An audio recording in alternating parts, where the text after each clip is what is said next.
నమస్తే సాయిరామ్. ఈరోజు బాబాగారి సందేశం అండి. బిడ్డ, నీ కుటుంబంపై ఒక స్త్రీ కన్ను పడింది బిడ్డ. నిన్ను ఇబ్బందుల పాలు చేయాలని అనుకుంటుంది.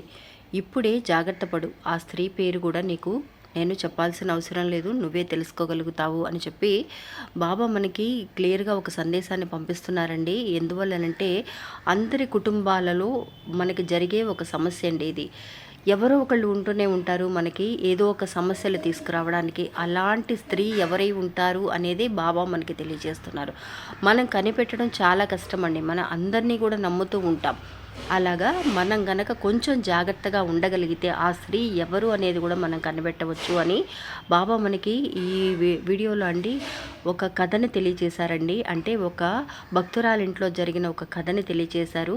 ఆ కథను కూడా మీరు పూర్తిగా విన్నారు అని అంటే మీకు తెలుస్తుంది ఆ స్త్రీ ఎవరు అనేది. ఆ వీడియో కూడా నేను ఈ కింద వీడియోకి కింద మన లోగో ఉంటుందండి, నా ఫోటో ఉంటుంది, దాని కింద ఒక చిన్న ప్లే బటన్ ఉంటుంది, అది క్లిక్ చేశారు అని అంటే మీరు ఆ వీడియో పూర్తిగా చూడగలుగుతారు. ఆ వీడియోని చూసిన తర్వాత మనం ఎంతో వరకు జాగ్రత్త పడుతూ ఉండవచ్చండి. నిజంగా ఒక్కసారి ఈ వీడియోను చూడండి. ఇంకా మన ఛానల్ని కొత్తగా చూసేవాళ్ళైతే కనుక సబ్స్క్రైబ్ చేసుకోండి ఫ్రెండ్స్. మీకు వీడియో నచ్చితే ఒక చిన్న లైక్ చేసి సపోర్ట్ చేయండి. నమస్తే సాయిరామ్.